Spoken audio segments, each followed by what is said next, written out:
बिहार में एक बार फिर से यात्राओं का दौर शुरू हुआ है।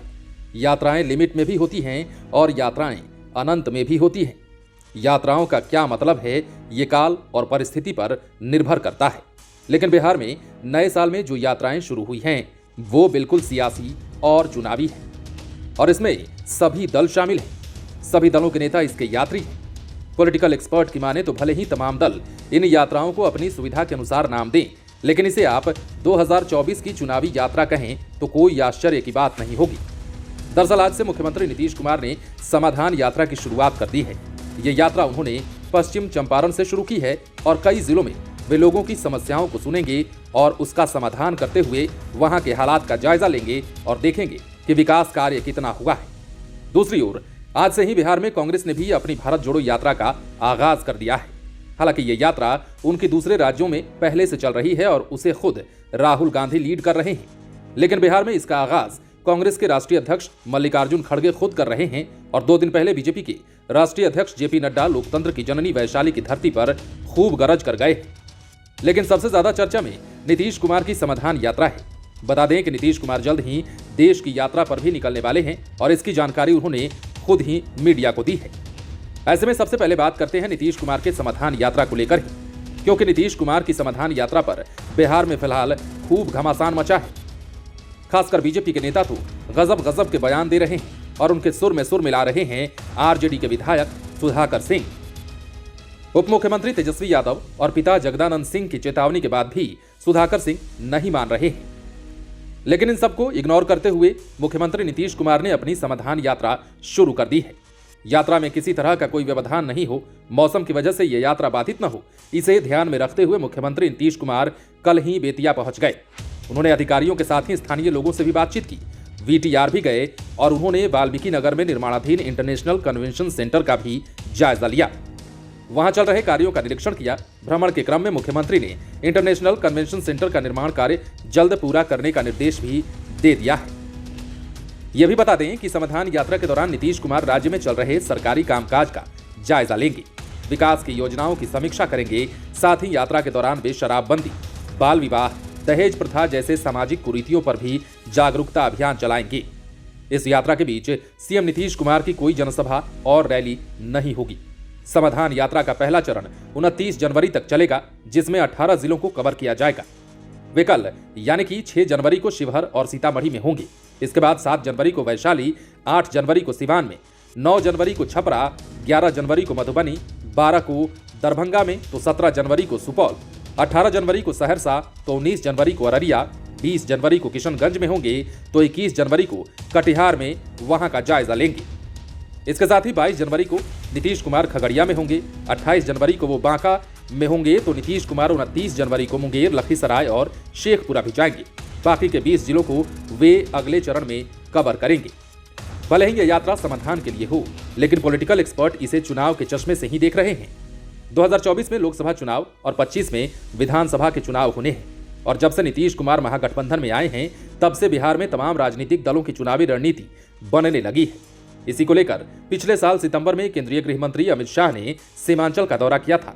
तब वे मुख्यमंत्री नीतीश कुमार से लेकर जेडीयू के राष्ट्रीय अध्यक्ष ललन सिंह तक पर बरसे थे।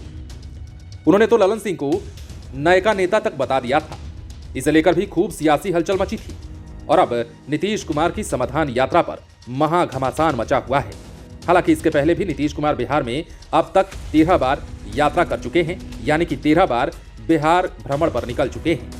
इसमें न्याय यात्रा, विकास यात्रा, धन्यवाद यात्रा, प्रवास यात्रा, विश्वास यात्रा, अधिकार यात्रा, संकल्प यात्रा, संपर्क यात्रा, निश्चय यात्रा, समीक्षा यात्रा, जल जीवन हरियाली यात्रा, समाज सुधार यात्रा आदि प्रमुख हैं। इसमें मैक्सिमम यात्राएं तब निकाली गई थीं जब बीजेपी के साथ जेडीयू भी एनडीए में शामिल था। 1-2 यात्राएं नीतीश कुमार बीजेपी से अलग होने के बाद निकाले थे, लेकिन इस बार की यात्रा को लेकर सबसे अधिक बीजेपी में चर्चा है और बीजेपी के लोग मुख्यमंत्री नीतीश कुमार पर ताबड़तोड़ हमले कर रहे हैं। सबसे पहले हम आपको बीजेपी की ओर से किए गए हमले को सुनाते हैं। आज ही बीजेपी के फायर ब्रांड विधायक हरिभूषण ठाकुर बचौल ने नीतीश कुमार को जी भर कोसा है। आपको पहले ये सुनाते हैं कि हरिभूषण ठाकुर ने नीतीश कुमार की समाधान यात्रा को लेकर क्या कुछ कहा है। तो यात्रा अपने आप में को प्रश्नवाचक चिन्ह है। इसका अर्थ है कितना दिन व्यवधान किए, तो अब समाधान कर रहे हैं। और जनता अवसान कर देगी। इसलिए इस यात्रा में हंसी आती है। वो जाएं, सारे बॉडीगार्ड वगैरह को छोड़ दें और तब किसी पंचायत में जाएं। मीडिया में देखिए ना, अभी रोड को चमकाया जा रहा है, शौचालय बनाया जा रहा है, घाटों की सफाई हो रही है, पोखर की सफाई हो रही है। ये 17 साल तक क्या हुआ? 17 साल तक ठगे बिहार के जनता को। इसीलिए अभी तीर्थ यात्रा पर जाएं, बिहार के 13 करोड़ जनता का उद्धार कर दें। पर कह रहे हैं कि समाधान यात्रा के बाद देश की यात्रा पर निकलेंगे। और देश के तीर्थ यात्रा पर निकलेंगे। अब उनके लिए तीर्थ यात्रा ही बचा है।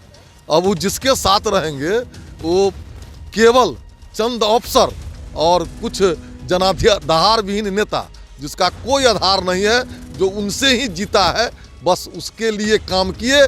बिहार की जनता आज भी करा रही है, आज भी वो प्रखंड में जाती है, आज भी पेंशन के लिए भटक रही है, आज भी अनाज के लिए भटक रही है, आज भी घर के लिए भटक रही है। नीतीश जी, बिहार की जनता सब देख रही है। आप अफसर और पदाधिकारियों से घिरे हुए हैं। आप कहते हैं जब मैं किसी का नोटिस नहीं मैं लेता हूँ। जो नेता नोटिस नहीं ले, विधायकों का नोटिस नहीं ले, विपक्ष का नोटिस नहीं ले, जनता की आवाज़ का नोटिस नहीं ले, उसको एक पल भी अपने पद पर नहीं रहना चाहिए। तो आपने सुना कि हरिभूषण ठाकुर बचौल क्या बोल रहे थे। हरिभूषण ठाकुर ने यह भी कहा कि 17 वर्षों के शासन में नीतीश कुमार ने मान लिया कि व्यवधान ही व्यवधान हुआ है और अब उन्हें समाधान की जरूरत है। वह नीतीश कुमार के सबसे नजदीक रहे बीजेपी के वरीय नेता सुशील कुमार मोदी भी तंज कसने में पीछे नहीं रहते हैं। सुशील मोदी कहते हैं कि नीतीश कुमार इसलिए यात्रा पर निकल रहे हैं कि उन्हें तुरंत कुर्सी ना छोड़नी पड़े।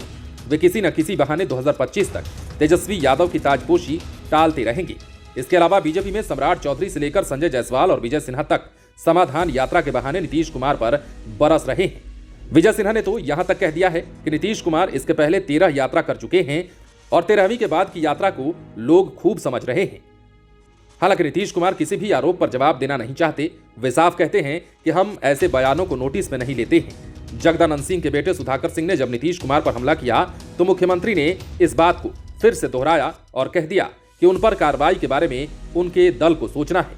दूसरी ओर समाधान यात्रा के बीच आज से ही कांग्रेस ने भी भारत जोड़ो यात्रा की शुरुआत कर दी है।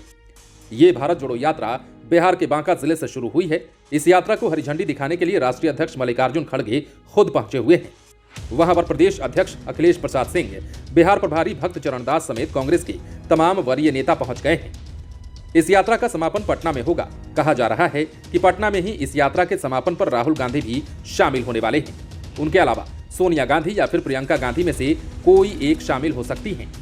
बहरहाल इस भीषण शीतलहर में भी इन यात्राओं की वजह से बिहार का सियासी पारा बहुत चढ़ा हुआ है और इसे पॉलिटिकल एक्सपर्ट 2024 और 2025 के चुनावी चश्मे से भी देख रहे हैं। पॉलिटिकल एक्सपर्ट की माने तो बिहार में 2024 के लोकसभा चुनावों की तैयारी शुरू हो चुकी है और इन दिनों आने वाले सारे सियासी बयान उसी को देखते हुए दिए भी जा रहे हैं, चाहे वो बिहार में महागठबंधन की तरफ से दिए जा रहे हों या फिर अब विपक्ष में बैठी बीजेपी और तमाम नेताओं के द्वारा दिए जा रहे हों। ऐसे में अब देखना यह भी दिलचस्प होगा कि पॉलिटिक्स की ये यात्रा कहां पर जाकर रुकती है। लाइव सिटीज के लिए पटना से राजेश ठाकुर की स्पेशल रिपोर्ट। यदि अब तक आपने हमारे YouTube चैनल को सब्सक्राइब नहीं किया है तो सब्सक्राइब कर लीजिए ताकि हम आपको खबरों से अपडेट रख सकें। यदि आप इस वीडियो को Facebook के माध्यम से देख रहे हैं तो हमारे पेज को लाइक करें। इसके अलावा आप लाइव सिटीज को ट्विटर पर जरूर फॉलो कर दें।